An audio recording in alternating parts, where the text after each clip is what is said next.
ntazokwemera ko tumaramara tuzobonera ukugira neza kuhoraho mw'isi y'abariho abamwizeye tukamwizeresha imitima yacu n'ubwenge bwacu n'inkomezi zacu ntituzomaramara ntituzotetegwa tuzobona numva umuntu w'Imana udakwiye kwizigira iyo Mana ko mbona intambara ni nyinshi ko mbona ibyago ari byinshi murabona ko abantu baheze kubera bikorera ibyo badashoboye abantu baheze makanseri yamaze abantu hypertension yamaze abantu kubera iki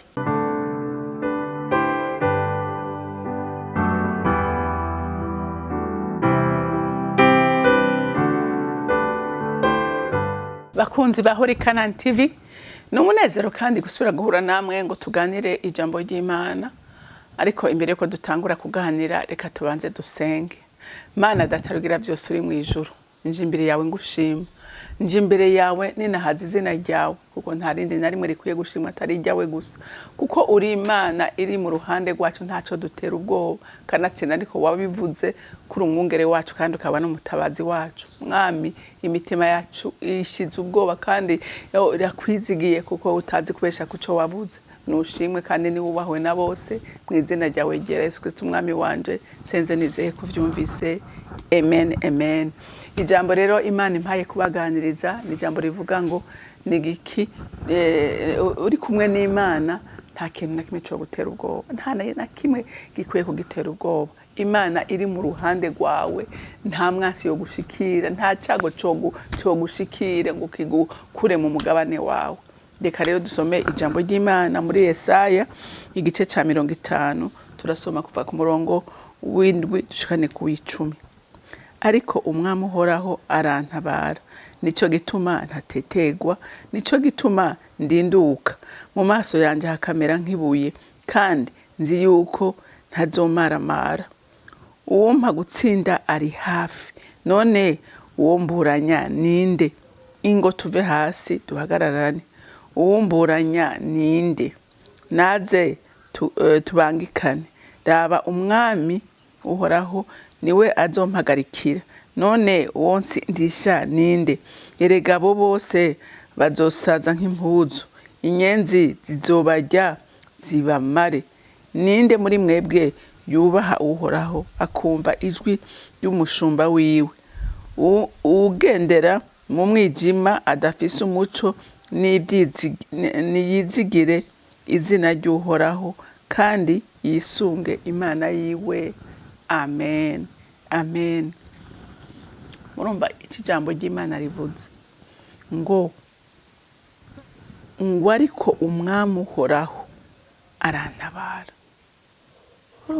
Umwami uhoraho arantabara ngo nico gituma ntatetegwa.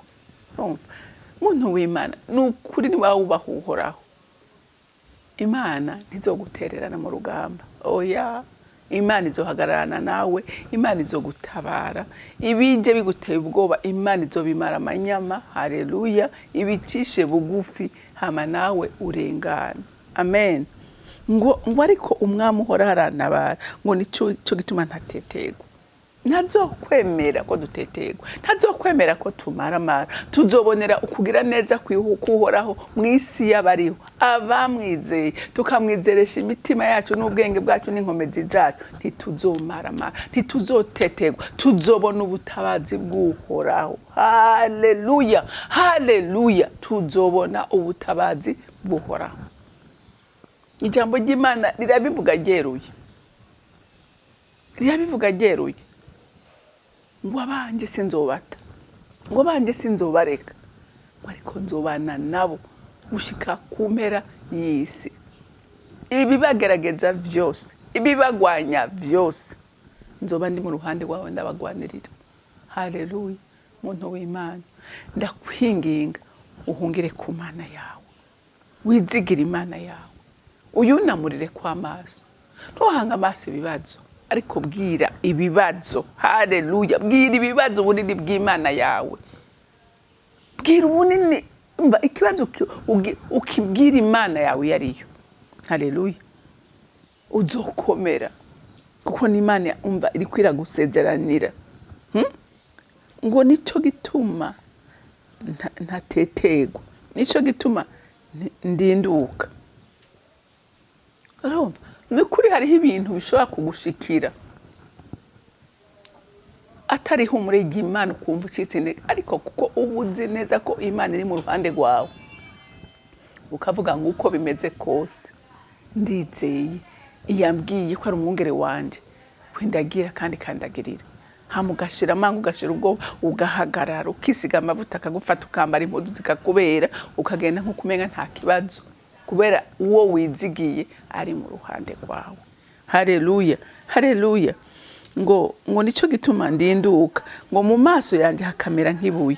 Urumva, mu maso yawe hakamera nk'ibuye, kandi hariho ibyatuma wijigwa ariko ntiwijigwe kuko wuzuye amahoro y'umwami. Haleluya, haleluya. Kuko wuzuye amahoro y'umwami, mu maso yawe hakamera nk'urutare, ntuse umwiza ntugutwikire. Hariho abantu muhura abantu b'Imana ukabasomamwe ibibazo kuko bavyikoreye, ariko Yesu yavuze ngo nikoreze imitwaro yanyu, yizane abarusha baremerewe, zana imitwaro yanyu ndayikorere, hama ndabahingata yanje yorosha bariyo mwikoreza. Haleluya, haleluya. Arahiri uwizigiye uhoraho Imana yiwe ko ari umutabazi wiwe, uyo ntazomaramara, uyo ntazotsindwa, uyo zokwamahagaze mu maso yiwe akamera nk'urutare, ntatinye ibiteye ubwoba byo mwijoro. Haleluya, haleluya. Ibiteye ubwoba byo mwijoro ntibizomutera ubwoba kwazi ko ari munsi y'ikiganza cy'ishobora byose. Amen, amen. Ngo umpa gutsinda ari hafi. Wavyumvise ijambo ry'Imana rivuga ngo uhoraho ngo aranyegereye gusumba ukwiza impuzu nambaye zinyegereye. Urabona ko impuzu ikora ku mubiri wanje, ariko Imana iranyegereye cyane gusumba n'izi mpuzu. Bisigura ngo intambara yose duhura nayo Imana ibiriho control. Haleluya.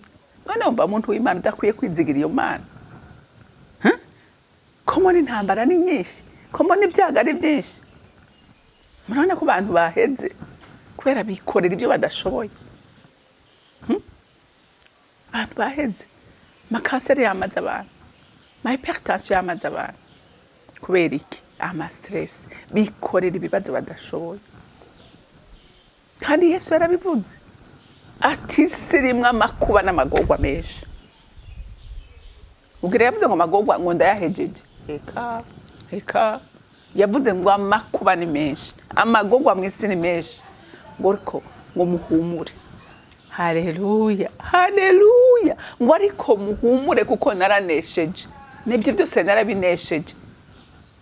Arico gituma kubwira ngo bimpeje nabinesheje. We ntiwabinesheje ko niba bituneshereza, akacavuga ngo binzanire je ndavyikorera. We nawe uguma wiremetse. Ariko dufise utwikorera imitwaro, dufise udutura umutwaro. Haleluya, haleluya. Dufise utwikorerera ibibazo. Uyo ni Kristo umwagazi w'Imana nzima, kandi uwo nta na kimwe kimunanira, uwo nta na kimwe kimusoba, uyo nta na kimwe kimutera ubwoba. Uyo ari hejuru ya byose, kandi iyo avuze bicishwa bugufi. Rero mwisunge inshuti yanje, muhungireko, muhungireko. Haleluya, haleluya. Ngo umpa gutsida ari hafi yanjye, ngo none umburanya ninde? Ijambo riko ratubaza utuburanya ninde? Ico dutera ubwoba n'igiki? Ko Yesu byose yabimaze.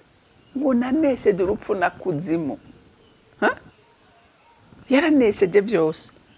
None n'igiki kigutera ubwoba? N'igiki gitumura udasinziriye? N'igiki gituma wiheba?